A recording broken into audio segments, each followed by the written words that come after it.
Good luck. Thank you. Mark will have the first question.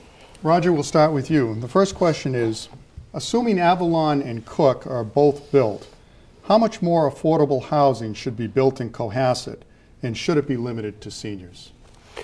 The Avalon and the Cook Estate, I don't think serve the needs for the seniors we have in the town. There aren't any rentals.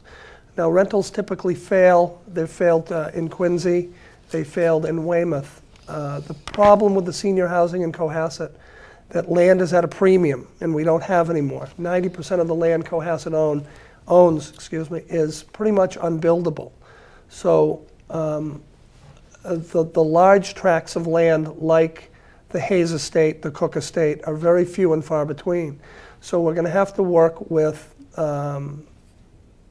committees like the Economic Growth, who are working on commercial land in the 3A district in that area. And it's good to have people like that who will step up to the plate, who do that for a living and come forward and volunteer their time. But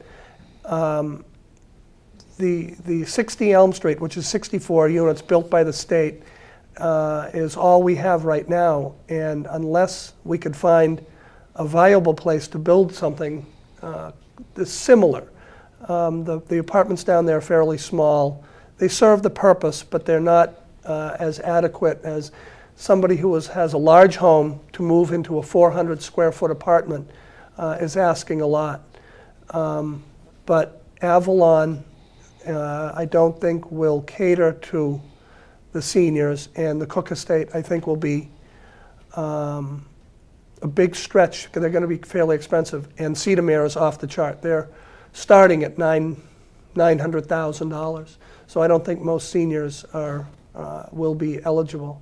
And the state regulations are so that a lot of the Cohasset seniors will not be able to apply because their financial situation doesn't let them, the standards are too high.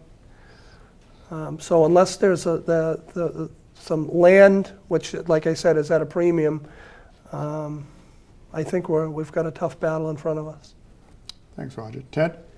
First, I want to just say thank you to you both for organizing this. This is an important forum to have so that the voters get to have a look at their candidates for selectmen so that they can choose the best candidate. I've followed the issues a bit in terms of Avalon and the Cook Estate. The Cook Estate has a proposal now going forward. That proposal is a unit that would be all for sale. There would be low-income units there, all designed for elderly housing. The Avalon project, which has been going on for a few years, is a rental facility. 25% of that rental facility is set aside for low-income housing. Because it is a rental facility, we would have, and if it goes forward, Cohasset would have ample units to satisfy the state's 40B rule. The units there are designed, the original proposal had units that are studios, 1-bedroom, 2-bedroom, and 3-bedroom. Avalon did change that to studios, 1-bedroom, and 2-bedroom because there was a great concern for families moving in there and a large draw on the students going to the school. So I think some of that has been addressed. If both projects go forward, I think that we will have ample housing for seniors. And if the Avalon project goes forward, we will have ample housing options, even though they are rental, for people who want to live in Cohasset, who perhaps are employees of the town, and offer an option for them to live in the town in which they work.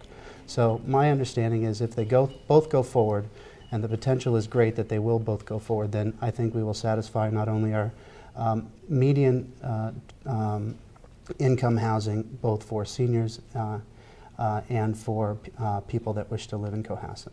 So you don't feel we need to build any more housing if both of those go forward, affordable housing? You think we will have enough? Time would tell. I think in the short term, meaning in the next decade, based on the number of people in Cohasset, with Harborview Apartments and with the Cook Estate and Avalon, I think that yes, we would have enough flexible options.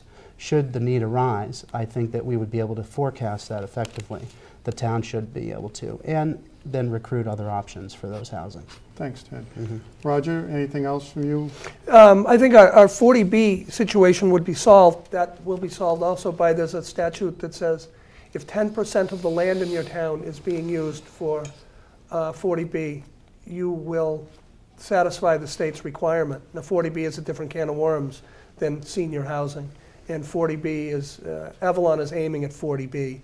And I don't know if it will become a senior draw, but like Ted said, time will tell, and I'm not sure if Avalon is going to be the solution to our problem. So you think we may need to build some more, even if these come in? Correct. Okay, thanks.